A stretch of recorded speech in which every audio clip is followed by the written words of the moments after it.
আমাদের এলাকায় পোলাপানে জেলায় বোতল কুড়ে শান্তি নেই। আজকে আসলাম নতুন এলাকায়, কি হয় দেখা যাক। ভাই পাহাড়টা একটু সরাবেন, বোতলটা নিতাম। সরাতে তোকে রাত পা ভালো না, কোনো কি চুরি করবি? আমি ভালো কথা বললাম আর আমার ওইভাবে অপমান করলো। আমাদের হাতকার এমনি খারাপ হয়। ভাই 1 কেজি আটা দেন। দিচ্ছি ভাই।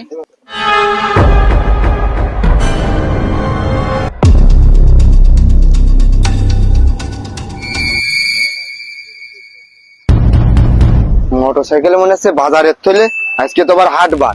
বাজার থুয়ে কি তাহলে চা খাতে গেল নাকি? হাতাতে পারলি তো, ব্যাগটা হাতাতে পারলি তো যাই হোক, আজকে আর বাজার করা লাগবে না।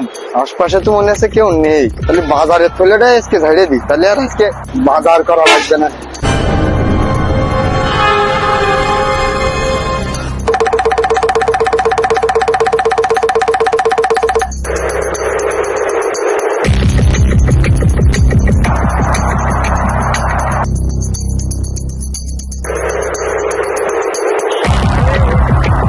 জামাই মোবাইল কই?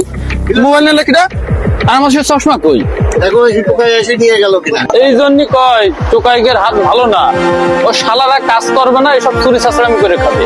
তাই তো দেখি বাজারের মধ্যে কি কি আছে আজকে হাটবার। তো বড় লোক মানুষ, বড় মোটরসাইকেল, বড় মাছ টাছ আছে মনে হয়।